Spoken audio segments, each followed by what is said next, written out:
Konsi. Oh, hi. Konsi, napansin ko kasi sinusuportahan mo yung mga bumbero.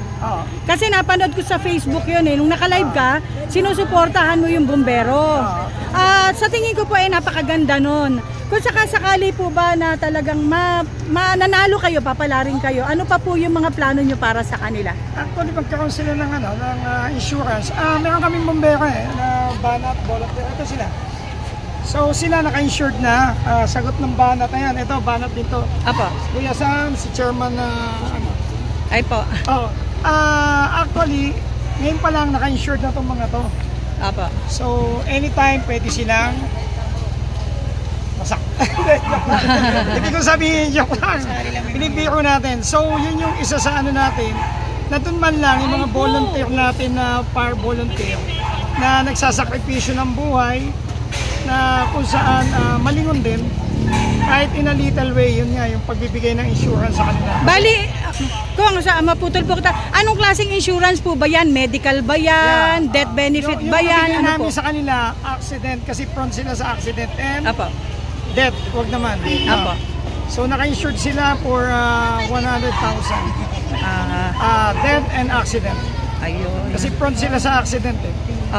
So limited naman yung insurance na binigay namin sa kanila, hanggang 65 years old ang bawal. So pag 65, wala naman tsak na bumbero 65 pa. Diba? Kaya yun yung isa sa napag-usapan namin. At nananawagan na din kami sa ibang mga na lingunin yung mga kapitbahay namin dito sa Tondo, sa Barangay 105. Napakadami. Kanina ang last count is 1,687. Ngayon pala nasa 2,000 na. Konsi, yan pong insurance na yan para po dito sa mga firefighter na taga Manila. Volunteer. Kasi alam naman natin na wala silang sahod talaga. So alam nila yun na ito, saksing buhay itong mga fire volunteer natin. Naka-insured na sila. Sagot ng banat. Yun. Kasi po sa ngayon, ako kinukonsider ko silang mga bayani, tahimik na bayani, kasi wala silang pinipiling mayaman o mahirap. Nakita ko kasi yung hirap nila nung nasunog yung retail market. So ilan doon nilalabas talaga sulfocate ng usok. Doon pa lang nakita ko na yung hirap nila. What if pa yung nakita ko yung 16 na liningod ng banat na sa kanang project top, na kung saan yung 16 na yun talaga nasugatan. Nagkaroon ng mga major injury, particularly yung second burn na inabot. Kaya ganun matanong ko lang, ano po bang inaasahan ng ating mga kababayan sa inyo po? And alam ko, nakikita po natin tuloy-tuloy yung feeding program nyo, yung pagtulong nyo sa ating mga kababayan, and what more pa po? Kami naman, tatlo lang naman ang talagang yung aksyon laban sa krimen. Alam niyo naman, medyo focus kami doon.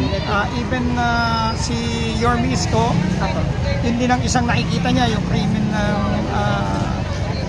yung public safety sa City Manila. So pangalawa, yung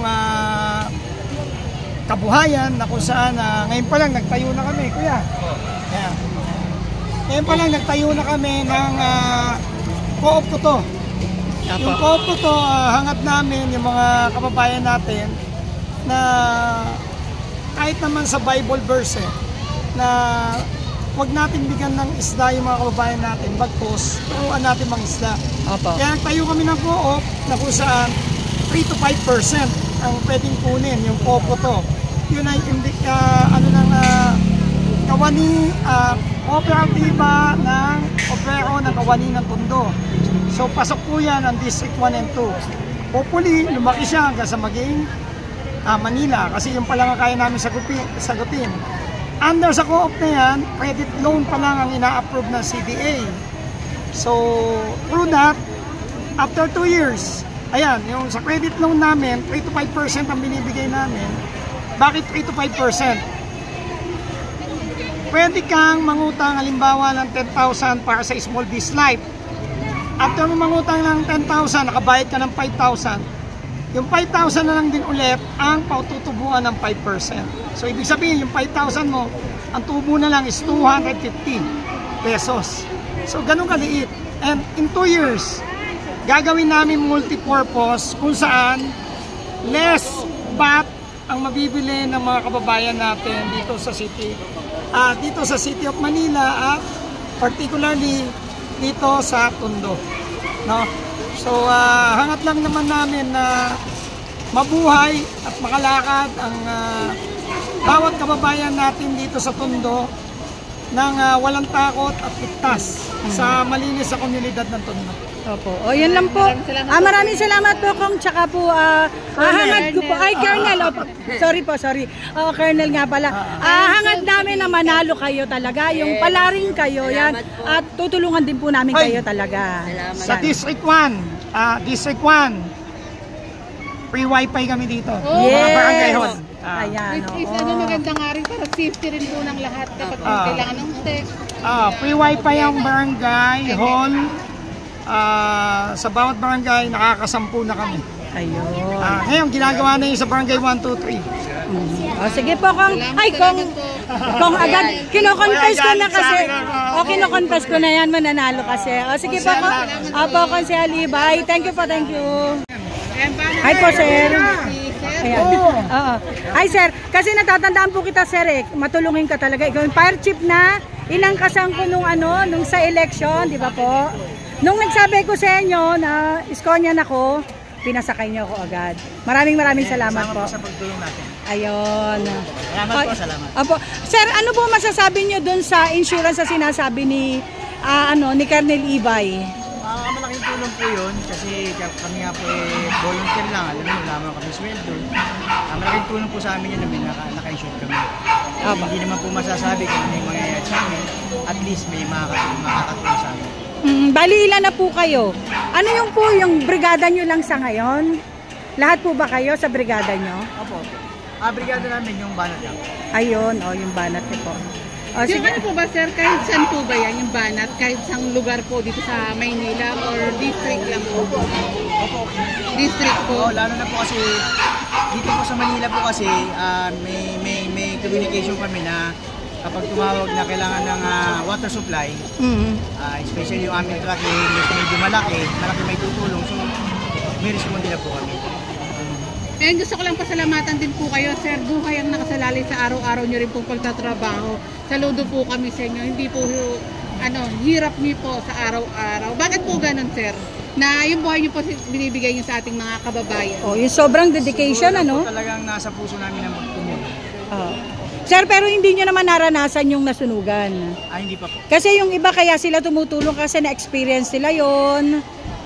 Hindi naman po. Kasi po yun nga nakita po namin yung mga sunugan ang hirap di ba? Yung manakawang ka, huwag lang masunugan Kasi maraming mawawala.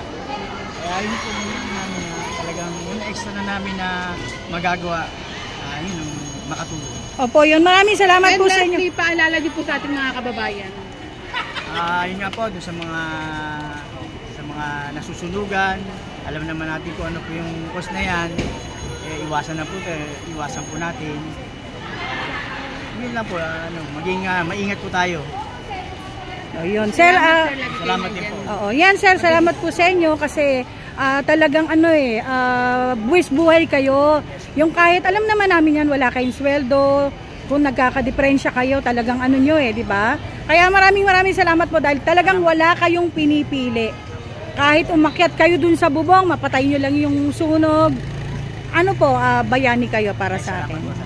Okay, maraming salamat. Meron kang party list pala ngayon ng Wala po. Fire volunteer.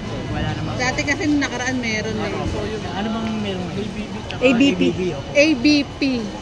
Ayan, sana suportahan din po natin ABP party list. Salamat. Thank you po, Par Chief. Thank you po. Thank you.